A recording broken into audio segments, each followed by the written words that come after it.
Ոչ թե ուրիշ։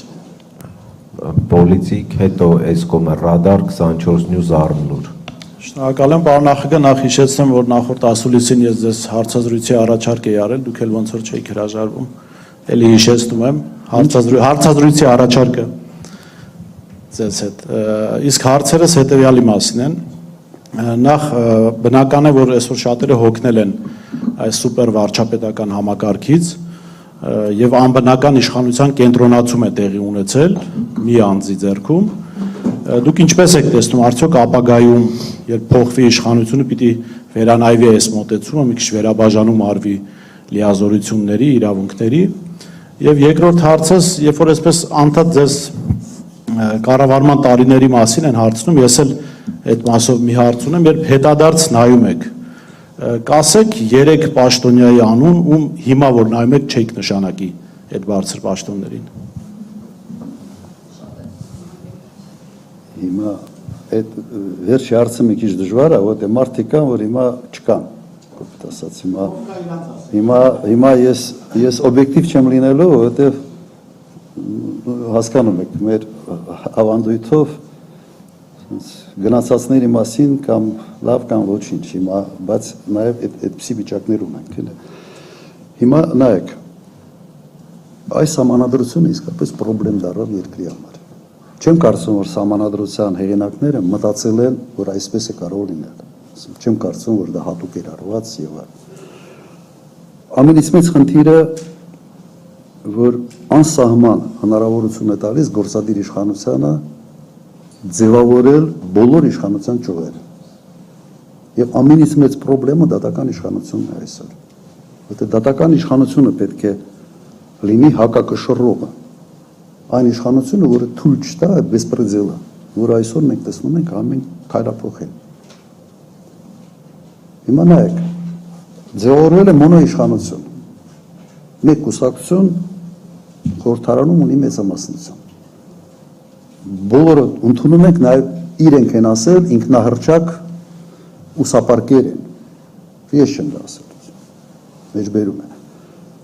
Հիմա պարզ է, որ բոլոր քվեարկությունները որոշում է մեկ մարդ, վարչապետը, թե ոնց քվեարկեն ում համար։ Եթե այդպես չլիներ, Արմեն Դանիելյանը չէր կարող ընտրվել դատավոր Արմեն Դանիելյանը Վճռաբեկ դատարանի դատավոր։ Ուղղակի անհնար կլիներ։ Հիմա ինչ է կատարվում։ Սահմանական դատարան, սա գալիս են խորհրդարանով են անցնում։ ԲԴԽ գալիս են խորհրդարանով են անցնում։ Վճռաբեկ դատարան գալիս խորհրդարանով են անցնում։ Խորհրդարանը իրենց օգտին քվեարկում է ԿՊ-ն,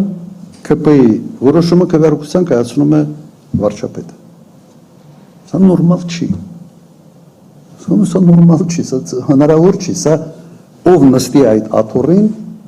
եթե խղճի կորուստ ունենա, ուրեմն մի քանի տարվա ընթացքում բերելով է մոնոիշխանություն եւ խորհրդարանում եւ դատական համակարգում։ Ով էլ լինի, ասեմ, եթե զուտ կորցնի իր խիղճը, էլի։ Հիմա քանի որ Նիկոլ Փաշինյանը խիղճ չի ունեցել ընդհանրապես, ինքը ստացել է մի շատ պարատ հող եւ հնարավորություն այդ մոնոիշխանությունը բոլոր ճյուղերում ձևավորելու։ Հիմա ինչ է կարելի անել։ Ես այո, այստեղ ունեմ շատ կոնկրետ առաջարկ։ Իհարկե պետք է համանadrական բարեփոխումներ։ Հիմա կարելի է անցնել կիսանախագահականի, բայց սա կարող է կտրուկ քայլ է եւ քաղաքական դաշտում կարող է շատերը սա չընդունեն, որովհետեւ sense կիսանախագահականը ենթադրում է որոշակի ազնվորվածություն նախագահի, իսկ սա sense ոչ բոլորն են սա ընդունում, հատկապես ոչ բոլոր կուսակցությունները։ Հիմա նայեք, կարող է լինել խորհրդարանական երկիր, բայց նախագահ ընտրվի ժողովրդի կողմից, ոչ թե խորհրդարանում։ Սա այն մոդելն է, որը եվրոպական, արևելյան Եվրոպայի երկրների մեծամասնությունը այդպես են աշխատում։ Լեհաստան, Չեխիա, Սլովակիա, համարյա Բուլղարիա, Ռումինիա եւ բոլորը այդպես են, բացի 2 երկրից թե 3 երկրից։ Եվ դատական իշխանության ձևավորման մի կոմպոնենտ մտնի նախագահ, որը ունի եւս առաջնային մանդատ։ Տարբերակ 1, տարբերակ 2։ փոխել քվեարկության ձևը։ Ես օրինակ առաջարկեի եւ ինչ կկիրառեի։ Օրինակ, ԲՏԽ-ի անդամը ընտրվում է խորհրդարանի կողմից հետևյալ մոդելով, ոչ թե պարզ մեծամասնությամբ, այլ այդ պարզ մեծամասնությունը պետք է ներառի բոլոր ֆրակցիաների առնվազն կեսից ավել, քվեարկեն ԲՏԽ-ի անդամի համար։ Հասկացաք։ Ոչ թե մի մեծամասնություն մի անգամից 51% հավաքում է եւ Արմեն Դանիելյանը դառնում է Վճռաբեկ դատարանի նախարար։ Նույնը անել Վճռաբեկ դատարանի նկատմամբ, նույնը անել Սահմանադրական դատարանի դատավորի ընտրության հետ կապված։ Մի անգամից հարցը լուծում է։ Միգուցե դրա համար պետք է չի անել հանրաքվե, ուղղակի իրավաբանները պետք է ասեն։ Կրկնեմ այդ մոդելը։ Դատական համակարգի այդ կարևորագույն ինստիտուտների ընտրությունը անել հետևյալ կերպ։ Իրենք պետք է հավաքեն ոչ թե պարզ միայն մեծամասնություն 51%, բայց բոլոր ֆրակցիաների կեսից ավել։ Եվ այդ դեպքում ստիպված բերելու ես դատավորների անուններ, որոնք հարգանք են վայելում։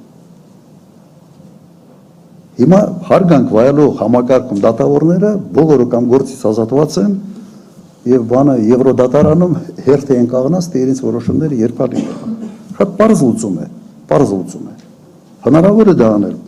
Հենց հաջորդ օրը, եթե սահմանադրական բարեփոխումների հետ, եթե հանրաքվեի կարիք չկա։ Անելու ենք, այո, անելու ենք։ Եթե մենք գանք, այո, առաջի քայլերից մեկը սա է լինելու։ Ոչ թե ասելու եմ, այդ լավ կոստյում է, այդ կոստյումն էլ ես չեմ հագնելու, օրինակ, եթե մեր քաղաքական ուժը հաղթի այս ընտրություններում։ Այն հիմա հրապարակային եմ ասում։ Որտե սա ձև չի, որ մեկ մարդը ինչ ուզի անի։ Այս սահմանադրությունը բռնապետ կերտելու սահմանադրություն է։ Բայց կրկնեմ, համոզված եմ, որ սահմանադրության հեղինակները չեն մտածել, որ կա նաև նման երևույթ, էլի, որ կարող է լինի ԿՊ, որը ընդունում են, որ իրենք ուսապարկ են։ Բայց ինքը այդ պայմանները ստեղծում է այս սահմանադրությունը եւ սա մեծ պրոբլեմ է։ Այ առաջարկս ֆիքս ենք եւ նաեւ կփորձեմ դա մեր նախընտրական ծրագրում արձանագրել։ Շատ կոնկրետ։ Հանրային նշանակումների մասով անուն չհիշեց։ Ինչ։ Նախկին նշանակումների մասով անուն չհիշեց։ Նայ, մենք բայց ես միգուցե փորձեմ սկզբունքով ավելի մոտենալ հարցին։ Նայեք, օրինակ ոստիկանապետ Հայկ Կարությունյանը մահացել է, հիմա չկա։ Փայլուն մարդ էր, ազնվագույն։ Որևէ մեկը չի կարող որևէ բան կպցնի Հայկ Կարությունյանին այսօր։ Հայկ Կարությունյանը ոստիկանապետ է աշխատել 99 թվականից մինչև 2008 թվականը։ Քանի տարի։ Ոչ թմրամոլություն կար այն ժամանակ այս ծավալի, ոչ գողություն, ոչ այդ այլ անդակությունները, որը այսօր ամեն քայլափոխին են։ Դպրոց է մտել արդեն։ Թմրամոլությունը մտել է դպրոցներ։ Քանի ոստիկանապետ է փոխվել այս 8 տարվա ընթացքում։ 6 թե 7։ Սա այն պաշտոնը չի, որտեղ դու կարող ես sense բանի պես էլի, sense վատ երազ ես տեսել, ինչ որ մեկը ականջիդ բանա փսփսացել, գնում ես ոստիկանապետ ես փոխել։ Կամ անվտանգության ծառայության պետ, քանի օքի է փոխվել։ Եվ այսպես շարունակ։ Գյուղնախարար, օրինակ Լոքյան Դավիթ 90 քանի թվականից քանի տարի աշխատել։ Եթե հաջող մարդ այդ պաշտոնի պիտի իսկապես երկար աշխատի, իր փորձը պիտի կամես օգտակար պետք է լինի երկրի համար։ Եթե կայունության տեսանկյունից վերցնես, այսօր SMS-ով դու կարաս ԲԴԽ-ի անդամ փոխես, SMS-ով դու կարաս հակակոռուպցիոն կոմիտեի նախագահ փոխել։ Դու եթե այդ պատգամավորները, նայեք, կոռուպցիան դա իշխանության հանցագործությունն է։ Դու պիտի իշխանություն ունենաս կոռուպցիայի մեջ, այդ իշխանությունը պիտի օգտագործես, դրա անունն է կոռուպցիա։ Հիմա եթե այդ նույն իշխանությունը ձևավորում է հակակոռուպցիոն կոմիտե միայնակ, ինչ կոռուպցիայի դեմ պայքարի մասին ընդհանրապես կարող խոսք լինել։ Կամ պիտի օրենքով որոշում լինի միայն ընդդիմությունն է, այսպես ասենք, այդ ձևավորման մասնակցում եւս տարբերակ է կամ այն մոդելը, որը ես ասացի։ Երևի այսքանը։ Ռադար միկրոֆոնը ռադարի մոտ, հա։ Պարոն Քոչարյան, հնարավոր է սցենար, որ ԱԺ անցնեն ձեր Սերժ Սարգսյանի եւ Սամվել Կարապետյանի ուժերը եւ կոալիցիա կազմեք, այդ ժամանակ ձեր թեկնածությունը որպես վարչապետ կլինի նախապայման, թե պատրաստ եք կոմպրոմիսի գալ։ Եվ երկրորդ հարցս 2008 թվականին ասել եք, որ առաջին նախագահը մտնի ընտրապայքարի մեջ կդառնա շարքային ընդդիմադիր։ Դուք